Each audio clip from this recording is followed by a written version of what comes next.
Welcome back, ballers, to another late night episode of the Balll Don't Lie channel. This presentation titled Sister Jean Dies on Yale's Birthday. Welcome back, everybody. Happy Friday. Second video of the day, which has been rare for me lately. Apologize for being MIA for a little bit, but back doing what I can to try to stay up to date with all the latest in the news. So I'm going to do my best to keep this one short and sweet as well. Mr. S, salute to you, AJ. Thank you so much. I appreciate the love there. I am going to assume, we know what assuming does, but if none of you guys can hear me, please make sure to let me know or just send me a thumbs up emoji. Let me know that you can. So we will dive into it. What was buzzing in the news today on 10/10 was essentially the passing of Sister Jean, who was a nun at the Loyola University of Chicago, and she died at 106 years old. Sweet-looking old lady.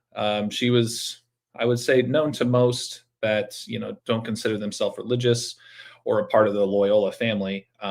Sister Jean was kind of known as a super fan anytime that Loyola of Chicago did make it to the big dance or the March Madness college basketball tournament every year.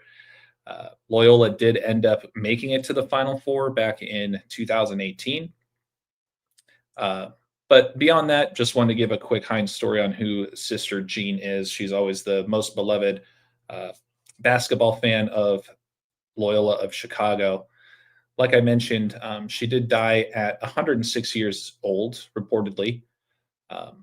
And sure enough, they say that her full name is Jean Dolores Schmidt. I'm going to show you guys another slide that shows her name kind of reconfigured a little differently.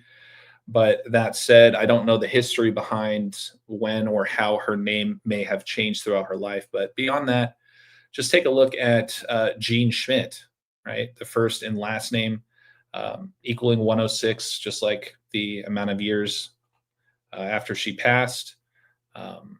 Or excuse me, how many years old she was when she passed, and Loyola as well in the capitals added cipher also equals 106. So we'll start there to kick it off.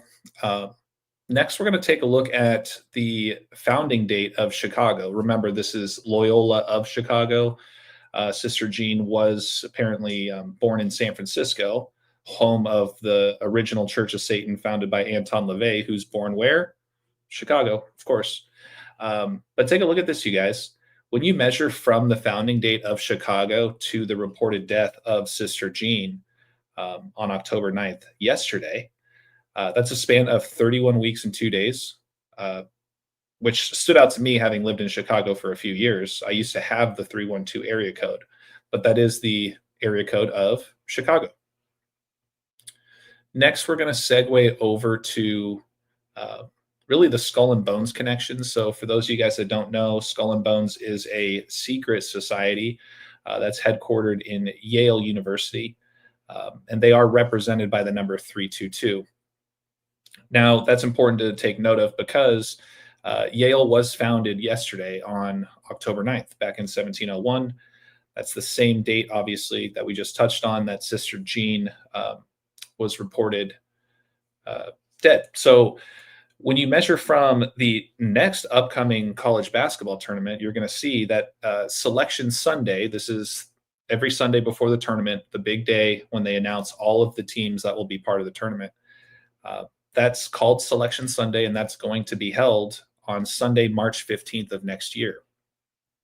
So when you measure from the recorded death date of Sister Jean up to Selection Sunday of next year, well, sure enough, you see it's a span of 22 weeks and 3 days.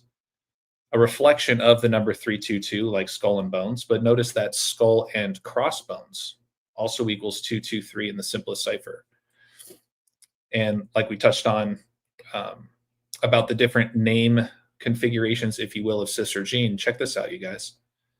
So on Wikipedia, it'll show you that she was born under the name Dolores Bertha Schmidt.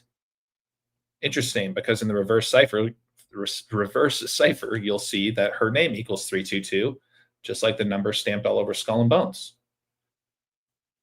And I just kept this date duration up here to show you from the date of her death, also the founding date of Yale University, home of Skull and Bones, 22 weeks and 3 days before Selection Sunday next year. And for one more 223, we'll close it out here, you guys. If you guys take a look at who founded Skull and Bones, it's two gentlemen. One, Alfonso Taft. The other one is William Huntington Russell. Think about Bill Russell in NBA basketball, who's been retired for many years. He just recently passed 666 days after or before the death of Bill Walton, both Celtics. But besides the point, take a look at this. From the founding date of Yale University, home of Skull and Bones, also the same date as now Sister Jean's death date. When you measure up to May 19th, which is, if you guys will notice here on the far right, May 19th, that's the death date of William Bill Huntington Russell. You'll see it's a span of 223 days. So I'll leave that one here. Short and sweet. Didn't see much engagement in the chat. I know it's late. It's Friday night, so I'm sure people are out doing their thing. But appreciate you guys for tuning in. Please make sure that hit that like and subscribe and the share wherever you guys see fit. Doesn't cost a thing. But just really appreciate the love and support from all of you guys. And without further ado, we'll wrap it up. Everybody have a safe and wonderful weekend. Make sure to take care of yourselves, and we'll see you in the next one. Peace.